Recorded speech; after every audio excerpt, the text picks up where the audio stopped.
Jai friends, I'm Major Gaurav Arya and you're watching the latest news of the day.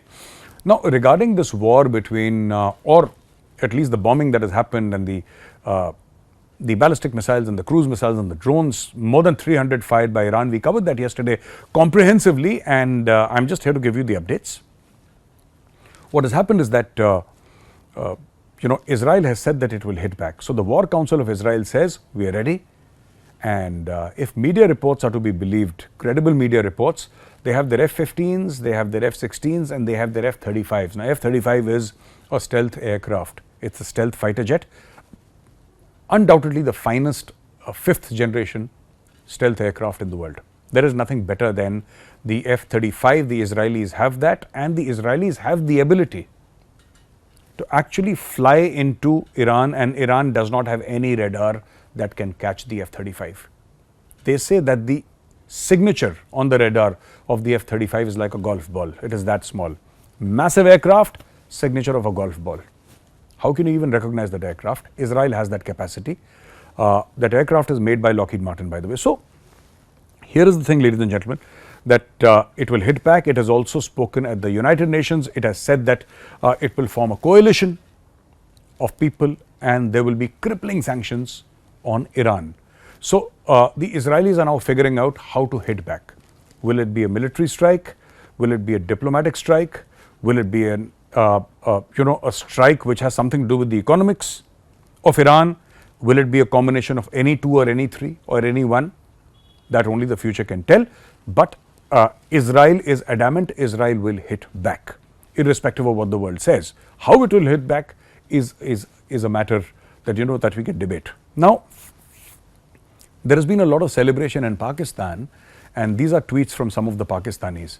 I think the Pakistani government should declare an education emergency because Pakistanis are so terribly ill-read and ill-bred also, by the way, not just ill-read but also ill-bred. And Pakistanis are celebrating the strikes upon Israel. This is nothing but Jew hatred. This is absolutely nothing but Jew hatred. This is something that, Pakistanis are experts at. And so Iran fires these missiles and these drones at Israel, and Pakistan celebrates for some reason. Pakistan has no reason to celebrate, but Pakistan celebrates because, we gave one big punch to the Jews or something like that. Something in their small mind is going on. But here are the facts. First of all, 99% of all the projectiles, drones or missiles, were shot down by the Israelis. Not a window pane was broken in Israel. Not one. Not one human being or animal was hurt. I do not know what is the big deal that Iran managed to achieve out of this entire exercise, except being cornered by Israel. Now, Israel is saying it will hit back. Back to the Pakistanis. Pakistanis are going crazy. They're bursting, firecrackers, and they're saying that, hey, Iran has hit back. Israel has been hit. That is what they're celebrating. And I want to ask the Pakistanis, have you forgotten that last month it was your Air Force that bombed Iran? You bombed Iran, for heaven's sake. How can you even forget something that happened so recently? You bombed Iran.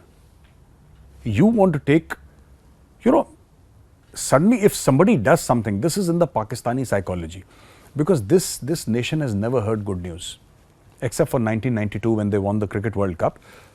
Before and after that, this nation has never had good news. Successive generations have been bred and brought up on bad news, surrenders, anything which has a negative impact on anyone's psychology. This is how Pakistan has grown ever since 14th of August 1947. This is how Pakistan has been brought up. The entire Pakistani population, successive generations. So suddenly if somebody does something, it may be wrong or right, Pakistan would love to take credit because they have no victories of their own. It is a country that has lost everything. It loses everything that it comes into contact with, right? And Pakistan has lost everything. It's lost half its country. It's lost its reputation. It's lost its money. It's lost everything. It's lying on the mat, face down.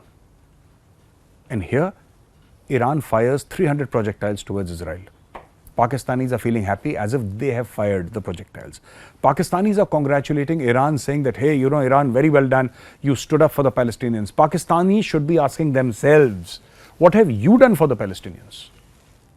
You should be asking yourselves, Pakistanis, what have you done for the Palestinians? Forget about what Iran has done. Iran has not done it for the Palestinians. Iran has done it because Israel killed 3 of its generals. If Iran wanted to do something because of the Palestinians, they would have done it 20, 30 years back. They never did it. They always worked through proxies. Iran has done nothing for the Palestinians. This is a fight between the Israelis and the Iranians. But I want to ask the Pakistanis, what have you done? Have you sent even a bottle of water to Palestine to help them? Have you done anything for the Palestinians? No. All you want to do is come out and vomit on social media. That's all you are good for, There is nothing else that you know. Now, I just want to give you an example, ladies and gentlemen, how the Pakistani mind works. And it's important to understand their mindset. And I'm not criticizing them just for the sake of criticizing. I understand the Pakistanis very well. It was 1979 when the Russian forces invaded Afghanistan, and Ziaul Haq was the military dictator of Pakistan at that point in time. He got in touch with the CIA. He said, you give me money and I will foment trouble inside Afghanistan, and this whole thing about Afghan Mujahideen and freedom fighters came up. Pakistan took a lot of money. Pakistan created merry hell inside Afghanistan. They took money for it. But who died? It was not the Pakistanis. It was the Afghans who died. Pakistan made sure there was a civil war going inside Afghanistan. Who died? It was the Afghans who died. It was the Afghans who fought against the Soviet soldiers. It was not the Pakistanis. It was the Afghans who fought. Who paid for it? It was the Americans who paid. But you ask any Pakistani and he will swear that it was Pakistan that was responsible for the breaking up of the Soviet Union. It's a mental issue with the Pakistanis. They have a very serious mental issue.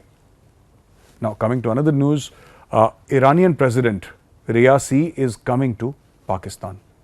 And I'm sure he's going to talk about 2 or 3 issues. And one issue is that the Pakistanis recently bombed Iran. The Pakistanis bombed Iran. And why did they do that? They did that on the instructions of the United States of America. And here is the news article. It clearly says that America gave $450 million for F-16s to Pakistan. $450 million US given by the United States of America to Pakistan. Get your F-16 fleet ready. Servicing, spare parts, weapons, ammunition, get it fighting fit. So Pakistan takes some degree of time, which any Air Force will take. They get everything ready and then the order comes. The next provocation that you have from Iran, because these things keep on happening at your border, the next provocation, bomb Iran. They get a call from the United States of America and the Pakistanis merrily bomb Iran. Bomb Afghanistan. They merrily bomb Afghanistan. President Raisi is going to Pakistan to make sure that should the war between Israel and Iran escalate, Pakistan should not stab the Iranians in the back, because the Pakistanis have a very long history of stabbing their friends and enemies in the back. They are neither decent friends nor are they honorable enemies. They've done it in the past. They've betrayed the Taliban, they've betrayed the Americans, they've betrayed everybody. They've betrayed the Iranians. There is nobody that Pakistan has not betrayed. And this is something that scares the hell out of the Iranians. We turn our backs and these people will stab us in the back. So this is something that he's coming to make sure. That is number one. Number two, that oil and gas pipeline. That's very important. The Pakistanis, the Iranians have told the Pakistanis that unless you build that pipeline in 2024, you're going to be stuck with a fine of $18 billion. $18 billion in Pakistan, they've never seen this kind of money. Where will they pay this fine from? So, there is Iran threatening them at one side, that build the pipeline. And then there is America threatening them. Don't build the pipeline, otherwise forget any loans, forget anything. We will ensure that you are bankrupt. So Pakistan is caught between the devil and the deep sea, but Pakistan will make a deal. Pakistan will triple cross Iran and it will triple cross the United States of America. Pakistan will manage to extract oil out of Iran, money out of America, and Pakistani generals will survive. The nation may not survive, but the generals will survive. And this is exactly what is happening. And this is one of the reasons why Raisi is coming on 22nd of April to Pakistan. Today, I'm making this statement Please note the date down. Please note down my statement. There will be a lot of stuff that they discuss that will not be given out to the media. They're not going to, this is going to be discussed, offline. There'll be no media briefing regarding some of what Raisi says to Asif Ali Zardari or their army chief Asim Munir or Shehbaz Sharif, their prime minister. But a lot of this stuff will be talked about and decided. And somehow Iran will be praying that God please help us if there is an escalation of conflict with Israel. We just hope that Pakistanis don't stab us in the back. This is going to be the core reason why Raisi is visiting Pakistan on 22nd of April. So friends, with this I come to the end of my video today. How do you like the video? If you did, press the like button. I'll be back again tomorrow with another fresh video. Till then, Jai Hind.